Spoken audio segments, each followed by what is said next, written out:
Hello dear listener, it is time for the VR Shiz show once again. We took a 2-week break to really prepare for a definitely special and well-planned episode. If it isn't that, it is at least a few good laughs. Once again, we are live with the VR Shiz show. I'm Vince. It is your boy, Richard. We've been gone for 2 weeks. I'm sorry. Family stuff and moving things and We're preparing for, big special series. I almost said series finale. This is going to be season 1, yes. Yeah. This is the end of it. No more. But we are indeed back for a special episode 10. The only reason it's special is because it is 10. I think it's 10, because I'm pretty sure the last episode was episode 9. I'll have to look. We'll have to look later. Yeah. We'll see if I'm, just totally way off or whatever. But anyway, I see it's been so long, I forget how we do this show.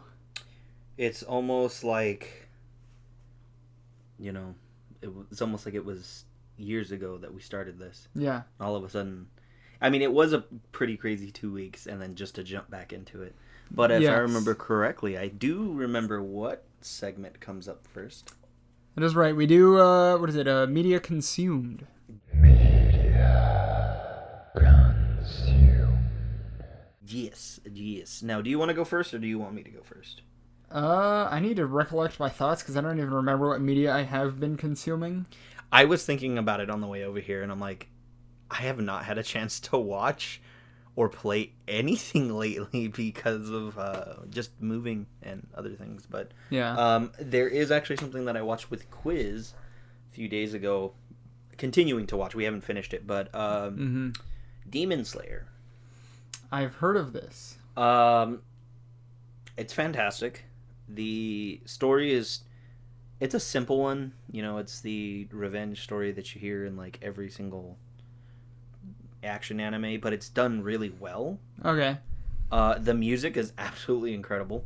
The music for the fights, everything. The villain is literally just Demon Michael Jackson. Oh, I will show you a picture later. Just to confirm that this is in fact the case? Yes, this is actually in fact the case. Tanjiro, the main character, is absolutely an incredible main character. He's not like this, the weak boy that gets beaten every fight. He's incredibly smart. He has this power that you think is gonna be useless, but it's actually really pretty good. Mm-hmm. The overall cast is really strong. We haven't even been introduced to the whole thing because I think we're on episode 16. But overall, the series has been incredibly strong the whole way through. Mm-hmm. If it keeps up, it's going to compete with Takagi-san for probably my favorite anime. At the very least, it's comfortably sitting at second. If it continues going the way it is, it's going to be my second favorite of all time. Ooh. So it came in like a house of fire. It's really good, very emotional, very well written. The music is incredible. The animation is fantastic. It's a bit different than a lot of the other stuff, but it's just good. Bro, they spent money. And on top of it, there's no fan service. What a miracle. And there's no cursing or anything. So it's if you want to watch something with, as long as your parents don't mind seeing demons getting their heads decapitated, you can watch it with your family.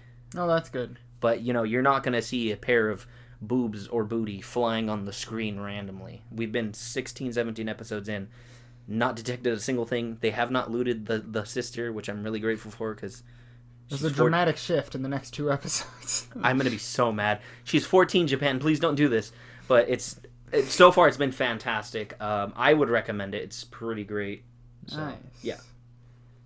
Well, thinking about it just made me realize, all of the movies that we've been watching over the past couple weeks. Mm-hmm. Because we have our movie group, we have other films and things that we watch, so we watched The Shining. I've seen it probably 6 or 7 times at this point. Mm-hmm. And that's the one I want to talk about just because I love that movie so gosh darn much. I should have talked about Evil Dead. Dang it. We could have talked about Evil. We'll talk about Evil Dead after this. We'll do a longer I almost said consummation of media. Yeah. That's what this is. But yeah, The Shining is probably my favorite film that is not like a series or genre kind of dealio.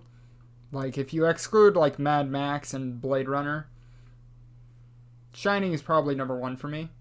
If you took away the things that genuinely make those movies for you, then it would probably be The Shining. Yeah.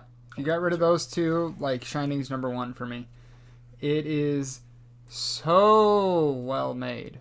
It is Stanley Kubrick's finest work. I say that as someone who has seen some of his other films, not all. Clockwork Orange, yeah. I'm assuming. Yeah. Clockwork Orange is an interesting film. I wouldn't say it's a good film.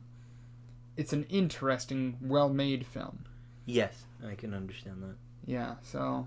But The Shining itself, I would say, is fantastic for a number of reasons. One, it's obviously shot well. It's so well written in how the characters are and how they're portrayed by, you know, Jack Nicholson and Shelley Duvall and even stupid child boy. I can't Danny? think of Danny. Thank you. Stupid child boy. Yeah, basically the secondary main character. Would he be the first main character? I don't know. And probably the first main character, technically, of Dr. Sleep. You know, just stupid child boy. Yeah, that's what he gets billed as in the credits. That would be hilarious. But no, everyone portrays their character so well, and I would argue that it is Jack Nicholson's best role. Because, man, those eyebrows and the way that he can act like an insanely evil man are so well portrayed. And the other thing that I like about it is something that I enjoy about Gravity Falls, is that you can always find something deeper on subsequent watchings. Yeah, that makes sense. I think you had discovered something when we had watched it together. I forgot what you pointed out. I don't remember. I don't either, unfortunately. But you had pointed something out, and I was like, "Oh, I never thought about that." Yeah, I've watched hours upon hours of like analyses of the movie, and it's something that I love just so dearly. Even the soundtrack is so well designed in what it does, because it's not particularly good, but it does exactly what it needs to do. Yeah. Perfectly well. The movie has a sense of dread like no other film I've ever seen, because most other, horror is suspense in a way, or it's, surprises that just jump scares. Yeah, especially modern horror. Yeah. I will say that if you want something that's very atmospheric, that isn't too many jump scares, look up Work. Any of the I can't say any of the movies, any of the two movies that Ari Aster has done lately. Mm-hmm. The man is absolutely incredible when it comes to a sense of dread. Mm-hmm. Hereditary had me feeling gross the entire time. I heard Hereditary was really, really good.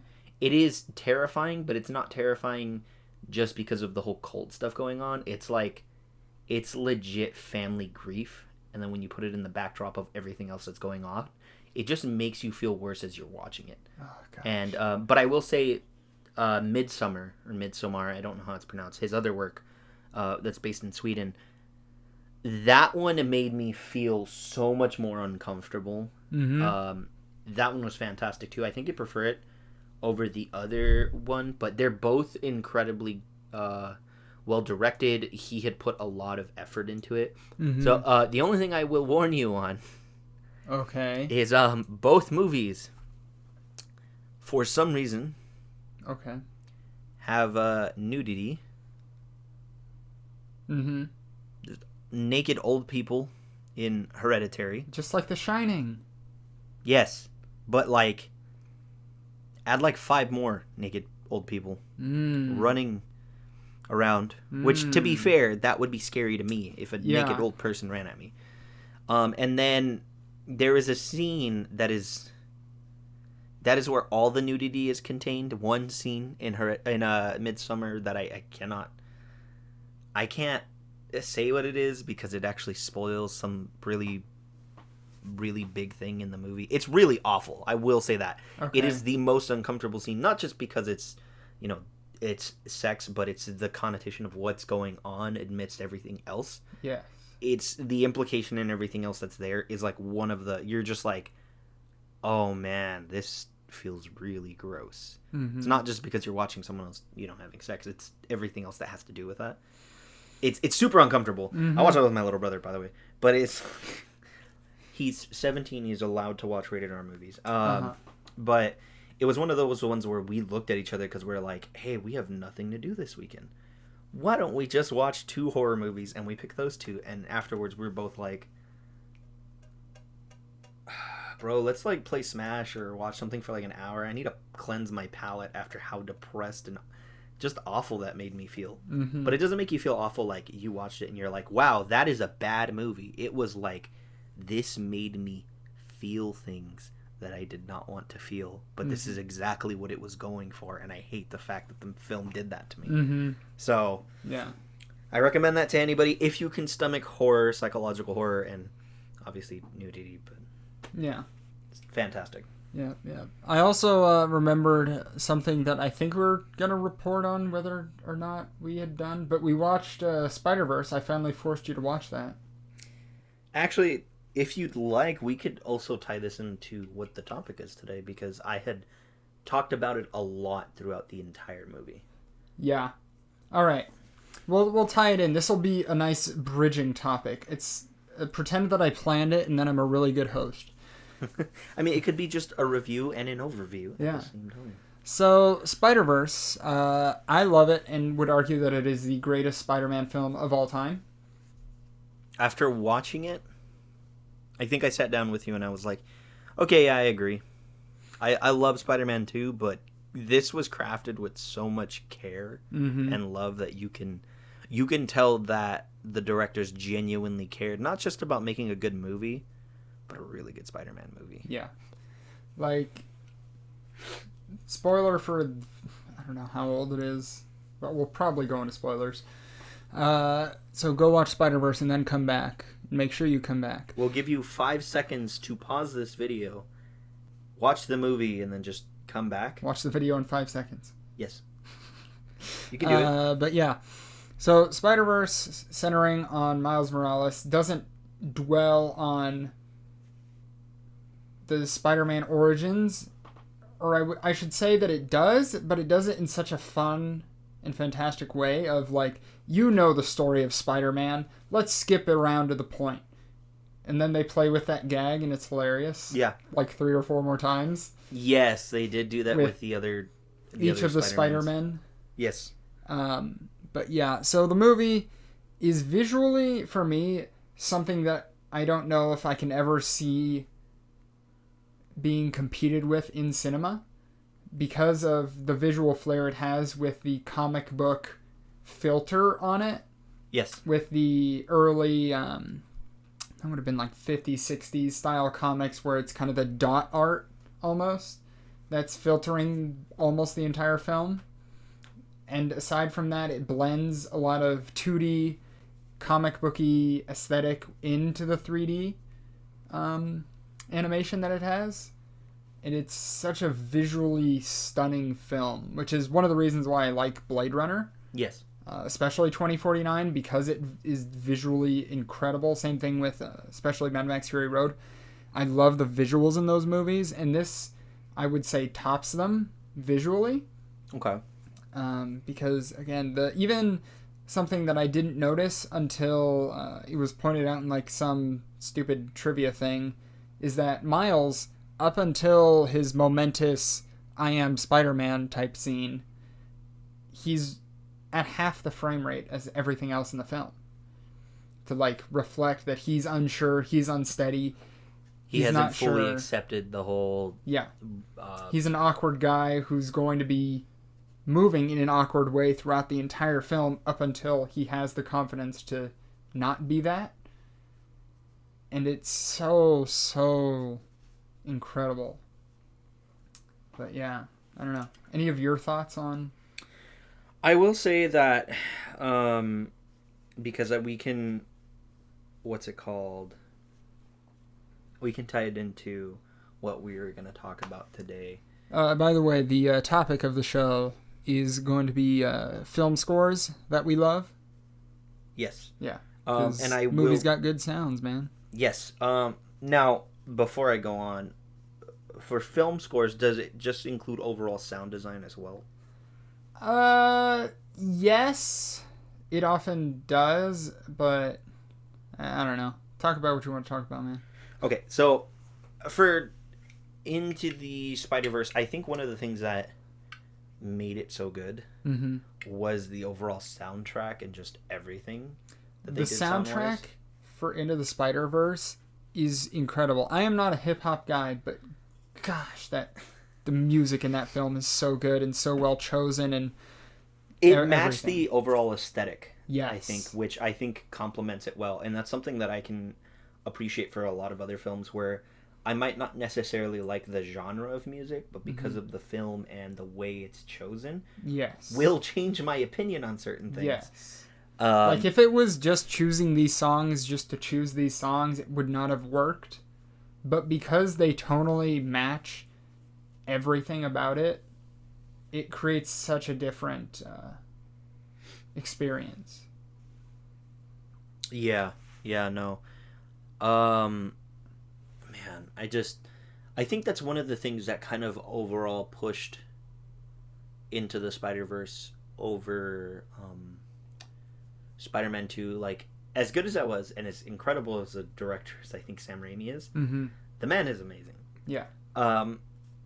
I think making like a comic book style Spider-Man was probably the best thing to do with Spider-Man. And I think that a lot of other they could do that with a lot of other superhero stuff. Not just like, I mean, I know they make like what Justice League Doom, things like that, the Killing Joke, but the style and everything that they did there, I think that was probably the smartest thing they could have done. Yeah. It kind of almost reminds me in a sense of what they did for Star Wars The Clone Wars. Like that style of animation. Yeah. Just, it felt cleaner. Yeah. To me. Yeah. But it just... Yeah. I'm kind of mad now that I've taken so long to watch it. Why do you think I felt the way? Like when I kept harassing you, saying, "Hey man, how come you haven't seen Spider-Verse yet? It's so good." But actually, yeah. Yeah. The other thing that I love about the film is its comedy, because each and every joke just lands, and they're all just so funny. A lot of it is really well done. Slapstick, which is something that is dying. Granted, it's animated slapstick, so it's still slapstick. Somewhat different, but it's still slapstick is slapstick, and it's fantastic.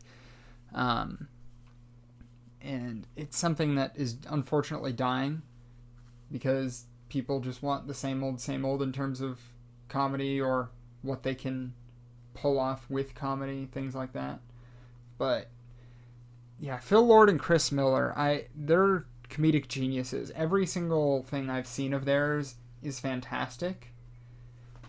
From like Clone High to the Lego Movie. Like the Lego Movie had some of the funniest jokes, and I mean they have that same style of humor for Into the Spider-Verse too, and it's so good. But did you see, by the way, the Spider-Man Miles Morales skin that they put a trailer out for? Yeah. That even the skin is moving at 12 frames per second instead of the full? Yeah. Which I think is pretty dang cool. I think that one that you sent me, the one that you showed me, the kind of like the Daft Punk one, was really dope. The Daft Punk? Did you not see it? Oh, you didn't show me. Okay, you didn't know that. Okay, so it's the one that looks like he has the helmet on that looks like a Daft Punk style helmet. Okay. And it basically looks like he's in the new the Watch Dogs game, the new one that Legion, the one that just came out. Kind of looks like that aesthetic. Okay. But it's really cool because it gets all emotive and everything. Mm-hmm. My cousin sent it to me. I forgot because I told him that I watched it, and he was like... And then we talked about Miles Morales, which I'm also excited for. But yeah. See, I'm gonna, like I said, I'm gonna use your PlayStation to play Miles Morales. Because I love Spider-Man as a character. He's just one of the most interesting comic book characters. I think that overall, he is probably the strongest written comic book character, and he's the one that always feels the most consistently human. Mm-hmm. If you've ever read Marvel Zombies, mm-hmm. he's a zombie in that one, and he still feels like the most human out of the entire cast, which is one of the coolest things. I love how we were supposed to talk about sound design, and we're just going on to Spider-Man. Look, it's Spiderverse episode. Yeah. It's just Spider-Man. The theme is hijacked. We're talking about Spider-Man. I'm actually down for that. Spider-Man, just as a concept, I think he's always done really well in terms of comics. Even all of his media, like watching his cartoons. I was telling you about, I think, Ultimate Spider-Man, right? Yeah. I think it has 4 seasons. I've only watched 2 of them. I'm working on the 3rd right now. Mm-hmm. And overall, it's so good. Mm-hmm. That was when it had come out. Young Justice came out on Cartoon Network, I think, and they were, Marvel versus DC, like, which one is the better one? Oh yeah.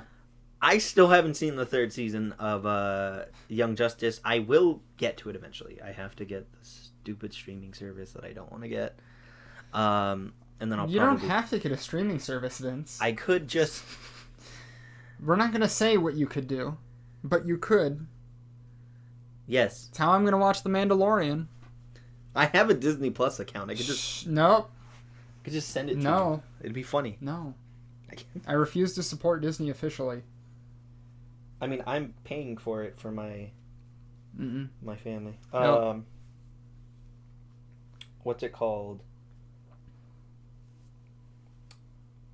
As much as I loved Young Justice, and I freaking loved Young Justice, that's overall, like, out of Marvel and DC, my 2 favorite superheroes are Spider-Man and then the Blue Beetle, but like the current iteration of the Blue Beetle, because it literally just feels like... I remember Blue Beetle only from the Batman cartoon that Cartoon Network had. It's the same dude. Okay. It's the same iteration.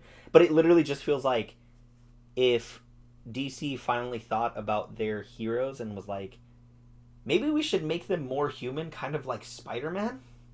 Yeah, I mean, that's the thing, is Spider-Man is so many people's favorite superhero because he's interesting powers, sure, but also as a character, he's just so much more interesting than Superman, which I don't know of anyone who's like, yeah, Superman, number 1 for me, because Superman's just such a garbage character. He's up there for me. Really? But it's some of the other rewrites where it's he realizes how powerful he is, and he's like, oh yeah, I should tone that down. And then he starts to understand what it means to be human, but also accept his alien side. Those are the versions of Superman that I genuinely enjoy. I don't like the ones where he just sneezes and wipes out half of the solar system. Yeah. But I the reason I like him more so is because I know this is going to be really controversial. You're probably going to get half of our subscribers unsubscribed, so that's going to be like 5 people. But I don't. Yeah, but you're implying that all of our subscribers keep watching our content. That is fair. I don't really care for Batman. I don't either. So. I think he's overrated. I know people are like, well, he's human and he beats everyone. I'm like, yeah, I get that. I totally get that. But every human has a limit, and Batman should have a limit. I think it's garbage that he always has plot armor. And if him and Superman were always to go toe-to-toe, Superman always holds back. People think that he would win in a one-on-one fight. Just if Superman didn't hold back, all he would have to do is punch the earth. Yeah. And Batman would die. Yeah. But the reason I like him is because he's more human than Batman.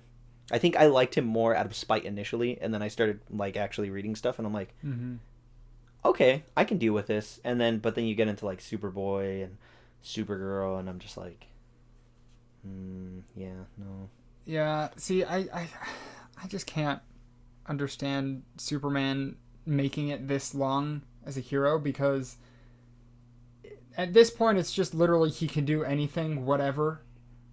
And it's such a boring concept. Yeah, that's fair. For me, that it's like, why, what makes this guy interesting? Because there's really no struggle. Like, the one that you mentioned is about all you can really tell. Yeah. And with Spider-Man, he's, again, so much more of an interesting character, because even no matter what comic, if he's adult, if he's still in high school or whatever, he's still dealing with issues on a human level. Yes. Versus galactic space alien who's going to fight evil on the most massive scale possible. At that point, it just becomes anime. Yeah, that's why it's your friendly neighborhood Spider-Man. That's what's the greatest thing about him, is that he's just a small scale character who can go into larger things. Mm-hmm. Versus Superman, by his nature, can't really just be like, yep, gotta save the puppy out of the tree. And if he does, it's because he's showing off, because he has time. That's one of the things that kind of made me mad about the whole Doomsday arc. Mm-hmm. Because it's like, oh, death of Superman, yay, and then cowards brought him back. I'm just like, if you're gonna kill Superman, kill Superman. Don't bring him back. I understand he's super powerful, and they even retconned that where they were like, he is in a coma, and he just needs Sun to come back. I'm like, okay, Dragon Ball Z character. Like, this is an anime. You can write things that are different. That's like I said, he is one of my favorites, but I think it's because, one, it just initially it was out of spite, and then two, I kind of genuinely like some of the other things, but it's kind of like the things that I love about Spider-Man, just like the more human aspects of him, which, I mean, like you said, Spider-Man isn't always fighting world-ending threats. Granted, he's done it a couple of times, but it's always in the backdrop of everything else that he's going through, which makes those fights feel so much more weight to them, which I think is something that is sorely needed in just most mediums. There have to be stakes. Yeah. And I think especially with like the human side of Spider-Man, even with the quips and stuff like that, I think he says in one of the arcs, he's like, you know why I wear this mask? I usually tell people it's to protect my family, but it's because I'm scared. He makes quips because he is scared. This is how he battles, and and to me, it's like, that is human. That's the way I deal with things. I make jokes about things that are awful in my life, and you've heard some of those things. But it's how I cope. Yeah, it's a coping mechanism, and it's like, man, this is one of the reasons why I love him. He's probably, granted, his powers aren't realistic, because I'm pretty sure if I got bit by a radioactive spider, I'd probably die. Just saying. Probably die. Yeah. But overall, he's probably the most realistic superhero, because he doesn't just feel like a superhero with a personality. He just feels like a person who happens to have powers. Yes. Which I think is what I love about him. That's another thing that Spider-Verse really nailed. Yes. Because as much as I love the Tobey Maguire films, they definitely focus on he is a hero more than anything. Even the Tom Holland ones, they do it, I would say, better, again, of portraying the Peter Parker aspects of being Spider-Man. But again, Spider-Verse 100% nails it in showing his struggles as Peter Parker, coming to grips with power, or Miles Morales, coming to grips with his powers. I mean, even the whole driving plot is, I'm at a new school. Yeah. That's the initial start of everything in the film, aside from his disconnect with his dad.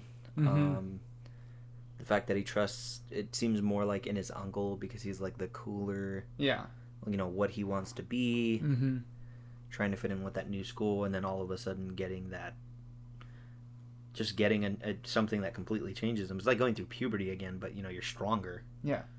So I can't even imagine. It's great. That just reminded me of the stupid puberty joke that they make in the movie. Which one was it? I'm trying to remember which one it was. Where he's just like panicking about what to say, and he's just like, it went through puberty. Yeah, that's right. Yeah. And I'm like, bro, I think I'd rather tell the truth than that. Yeah. Oh gosh, that's so embarrassing. But yeah, everything about Spider-Man is just so much more interesting of a character, and especially, like I said, Spiderverse, such a good movie, man. Love it, love it, love it. So we've gone on for basically 30 minutes, so... I like how we were going to do... We talked about sound design for like 5 seconds. Yeah, because it was relevant to the actual topic that we decided on. Yeah, no, it's 100%. Which is funny to think about. But it's one of those things that, like...